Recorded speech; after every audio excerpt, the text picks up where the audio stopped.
என்னோட first movie வீரன், அதோட ஃபஸ்ட் சிங்கிள் தான் போட்டிருக்கேன். இதோட ஃபுல் சாங் வந்து மார்ச் 28 அன்றைக்கி வரும். பார்த்து என்ஜாய் பண்ணுங்கள். மறக்காமல் நம்ம சேனலில்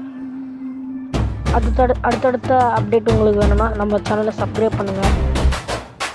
இந்த படம் கூடிய சீக்கிரத்தில் யூடியூப்பில் லான்ச் ஆகும். இது ஒரு படம் சொல்லும்போது சின்ன ஷார்ட் ஃபிலிம். ஓகே.